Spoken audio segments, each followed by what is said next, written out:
آقا علیہ السلام کا حجۃ الوداع، آخری زندگی کا حج مبارک، سرکار علیہ الصلاۃ والسلام قربانی فرما رہے ہیں 100 اونٹوں کی قربانی، 100 اونٹوں کی قربانی۔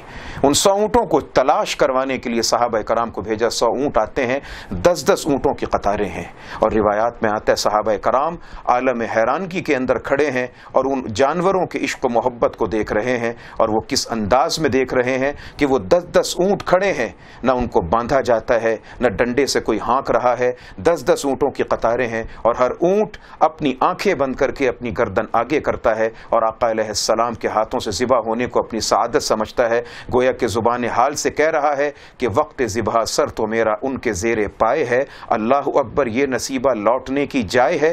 اس انداز میں آقا علیہ السلام نے 63 اونٹ ذبح فرمائے اور 63 اونٹ ذبح کر کے چھری نیچے رکھی۔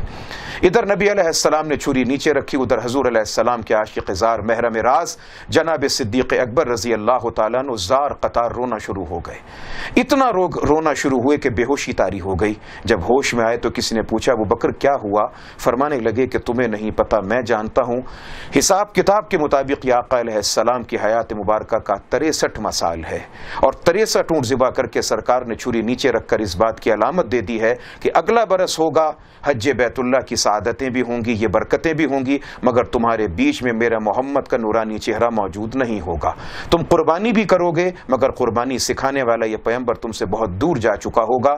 63 اونٹ ذبح کر کے سرکار نے یہ چھری نیچے رکھی، اس بات کی علامت ہے کہ اب نبی علیہ السلام کی عمر شریفہ کا 63واں سال ہے، اور اس کے بعد آپ علیہ السلام نے دنیا سے پردہ فرما جانا ہے۔